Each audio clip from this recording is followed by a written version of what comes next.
గణపతికి గజముఖం ఎలా వచ్చిందో మీకు తెలుసా?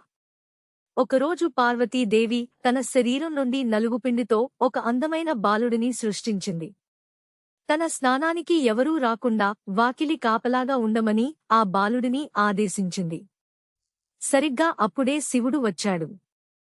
ఆ బాలుడు శివుడిని లోపలికి వెళ్ళనివ్వలేదు. కోపంతో శివుడు ఆ బాలుడి తలను ఖండించాడు.